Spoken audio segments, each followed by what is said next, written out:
ASEAN কাপকে সামনে রেখে ২৮ জনের একটা দল ঘোষণা করেছেন থমাস টুলি, কিন্তু প্রথম দিনই অন্তত ১৫ জন ফুটবলারকে পাবেন না এই হেড কোচ। তার পেছনে অন্যতম দায়িত্ব নিতে হবে বাংলাদেশ ফুটবল ফেডারেশনকে, কারণ বাংলাদেশ ফুটবল ফেডারেশন থেকে এখনও পর্যন্ত ফুটবলার ছাড়ার জন্য অফিসিয়ালি কোনো মেল যায়নি ক্লাবগুলোর কাছে, এবং ক্লাবগুলো ফুটবলার ছাড়তে বাধ্য নয়। এবং এখানে একটা বড় নাম মোহামেডান স্পোর্টিং ক্লাব, তাদের অন্তত ৯ জন ফুটবলার আছেন থমাস ডুলির ২৮ জনের স্কোয়াডে, এবং তারা এখনও পর্যন্ত বাংলাদেশ ফুটবল ফেডারেশন থেকে কোনো চিঠি পায়নি।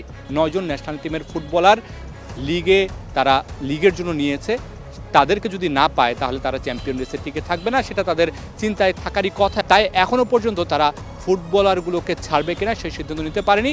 এখন পর্যন্ত সূত্র যেটা বলছে যে ক্যাম্পের প্রথম দিনে মোহামেডানের ফুটবলাররা যোগ দিচ্ছে না। না, বাপু ভাই আমাদের কাছে এখনো কোনো চিঠি পাঠায় নাই, আর আমাদের আজকে ছুটির দিন, কালকে পর্যন্ত আমাদের কাছে কোনো চিঠি আসেনি বাপু।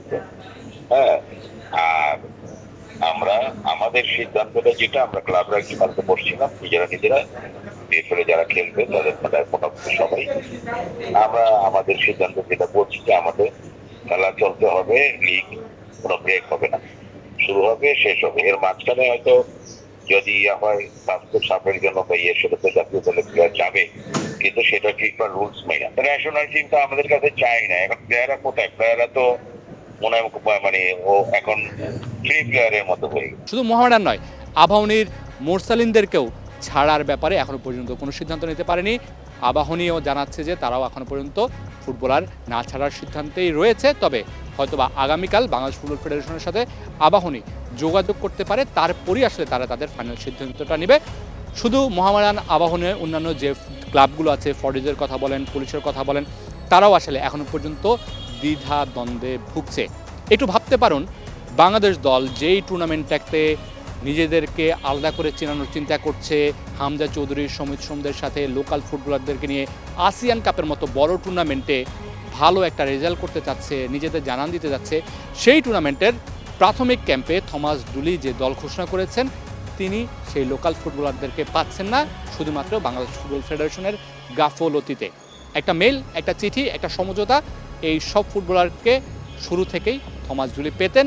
ফুটবলারদের মধ্যে জেলিং তৈরির যে বিষয়টা, থমাস ডুলি অনেক আগে থেকেই বলে আসছেন যে তিনি লম্বা একটা ক্যাম্প করতে চান। যেহেতু তিনি বাংলাদেশে আসার পরে এই ফুটবলারদেরকে বেশি সময় ক্যাম্পে পাননি, তাই তিনি এই বড় টুর্নামেন্ট এবং সাফকে সামনে রেখে ফুটবলারদের মধ্যে জেলিংটা তৈরি করতে চান লম্বা একটা ক্যাম্পের মধ্য দিয়ে।